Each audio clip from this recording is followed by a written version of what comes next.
Assalamu alaikum, voici une vidéo avec les règles de Tajwid. Donc nous avons la première règle que nous avons révisée, Ahkam Nun et Tanwin. Dans cette vidéo, je vais vous parler des règles de Tajwid, donc Ahkam Nun et Tanwin, et voir la façon de comment on va procéder pour faire les nazimans, donc les runna. Donc la première règle, la voici, elle est très simple. Nous avons 6 lettres et ces 6 lettres sont les 6 lettres de gorge. Cette leçon-là s'appelle clarification. Donc, al-idhar halqi, lettre de gorge. Ou sinon, vous dites clarification. La règle consiste à, si j'ai un nun soukoun et tanwin suivi de ces 6 lettres de gorge, je clarifie la lettre nun ou le tanwin. C'est très simple. Il suffit de vous rappeler de ces 6 lettres. Donc, nous avons la hamzah, qui fait partie de ces 6 lettres de gorge, la lettre ha, ayn, ghayn, ha, kha.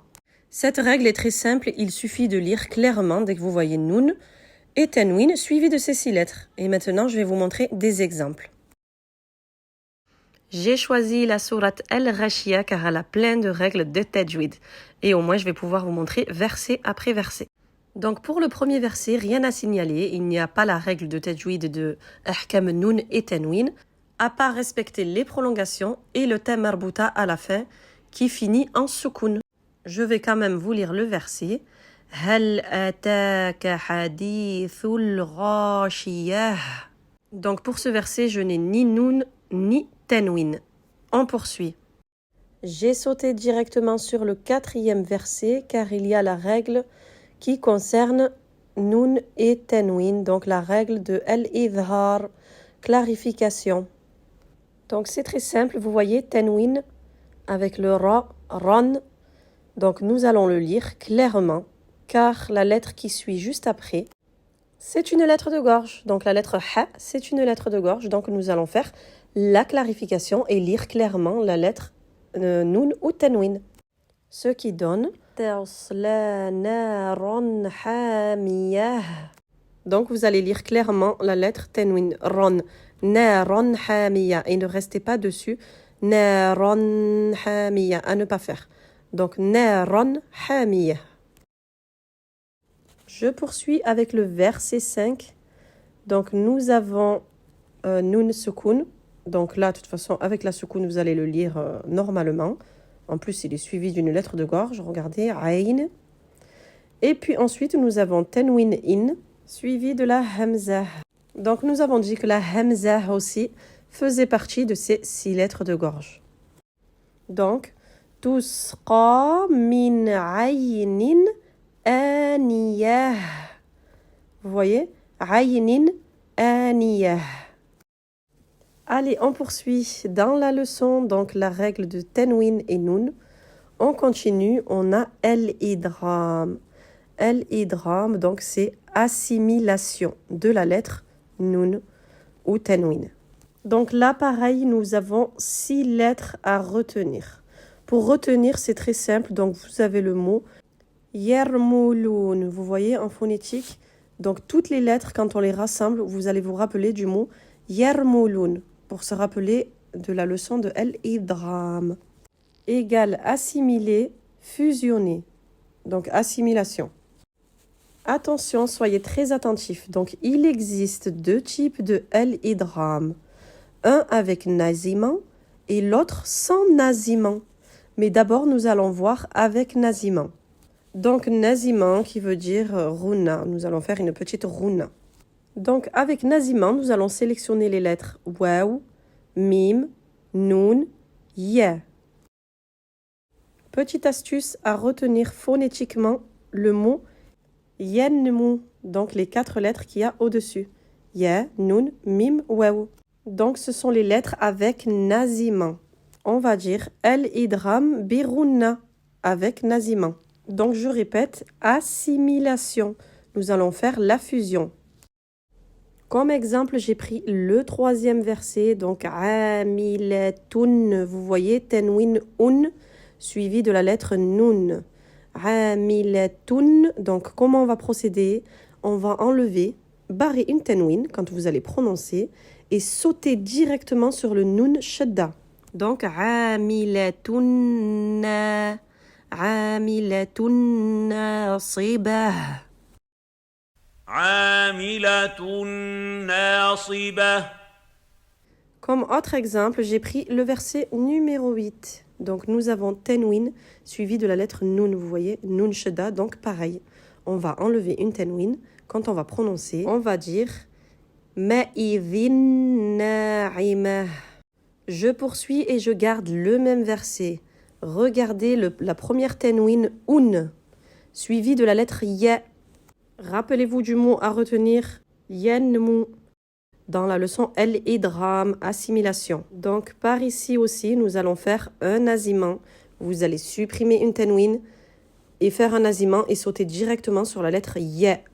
Pour cette rouna, la durée va être à peu près de 2 temps. Exemple, wujuhun yawma'idhin. Wujuhun yawma'idhin. Le nasiment de la lettre ya, on a l'impression d'entendre un petit i qu'on monte 50% dans le nez, 50% dans la bouche. Wujuhun yawma'idhin.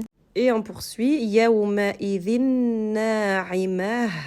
Là, c'est plus facile. On saute directement sur le nun shadda.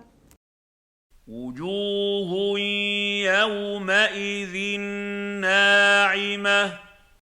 J'ai pris comme autre exemple le verset numéro 2. Pareil.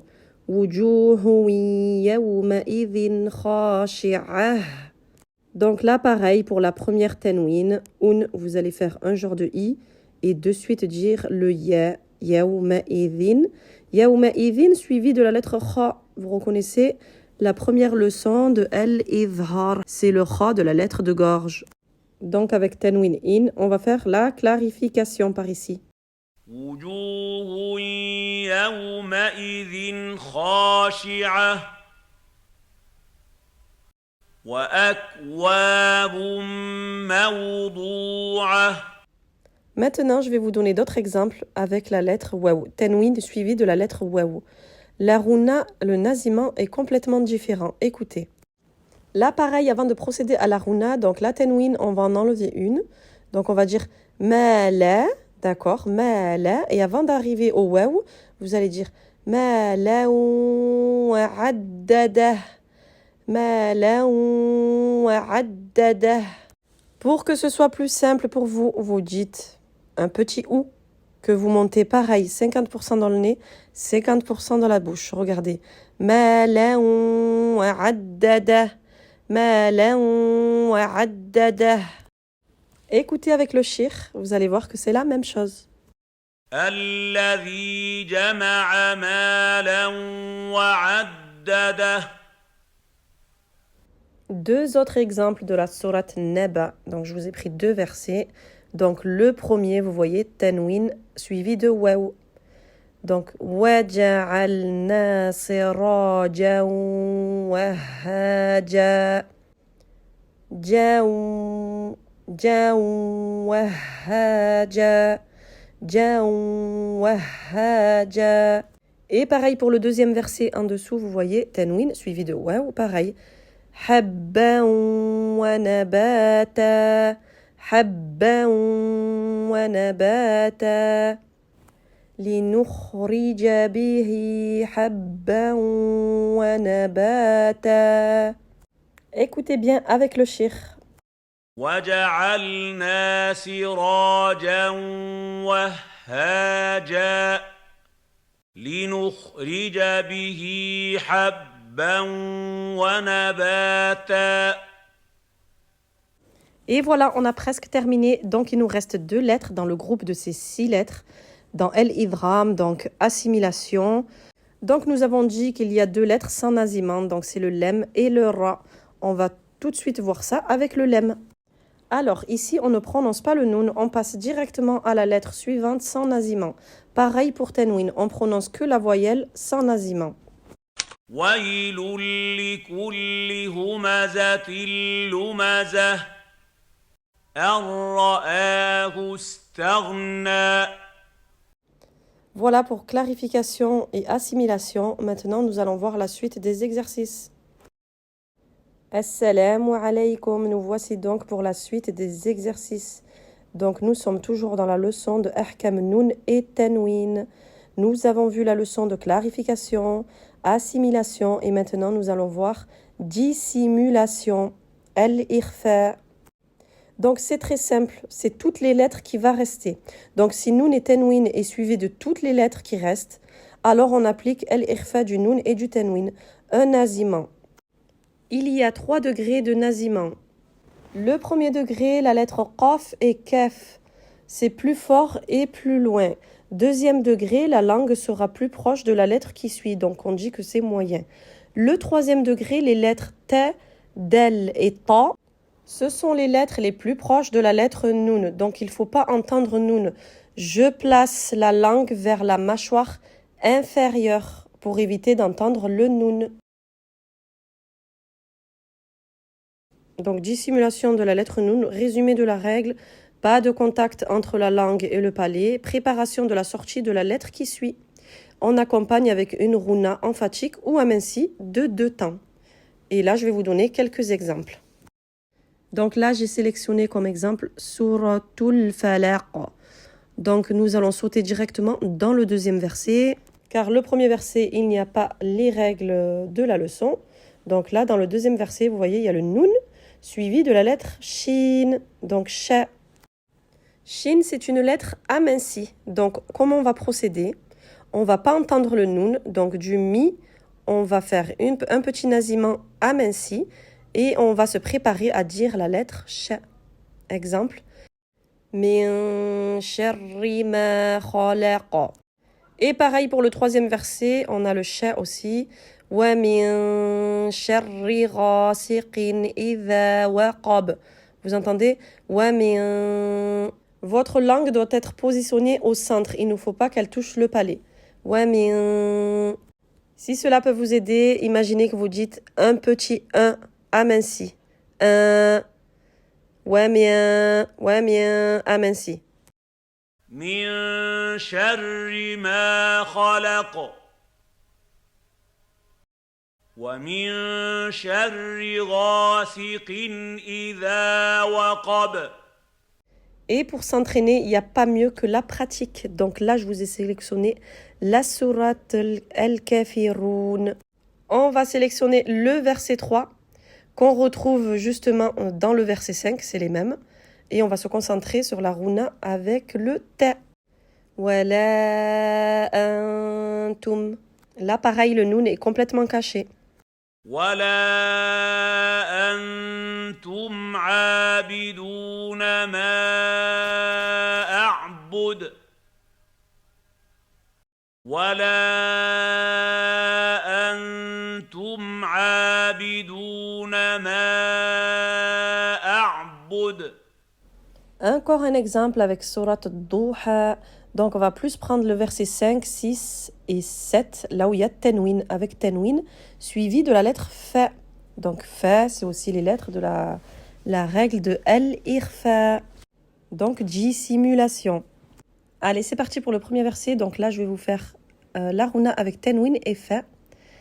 Donc, Alam yadidka yatiman fa'awa.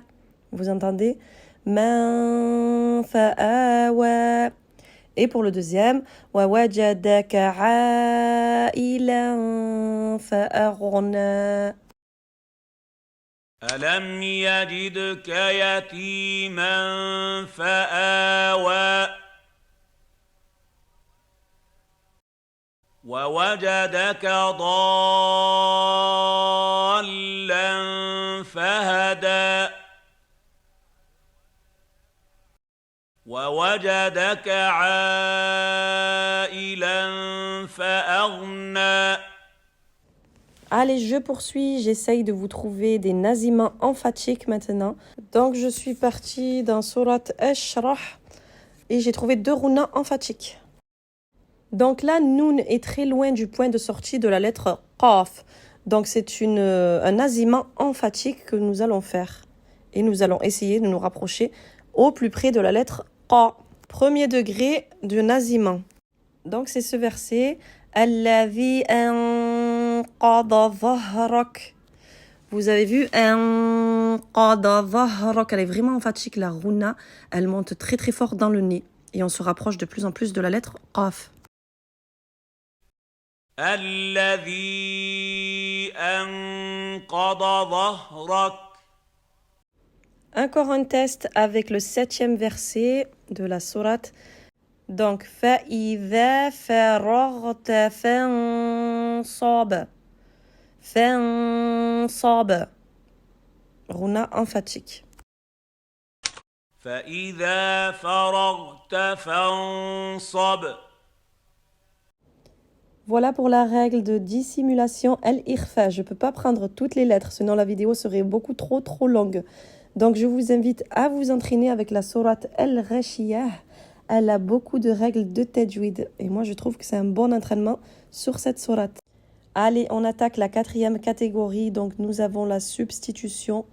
Iqlab. Donc, qu'est-ce que c'est al-iqlab? Ça veut dire changement, remplacer. Voilà les synonymes de al-iqlab. Cette leçon est très simple. Je vous explique ça de suite.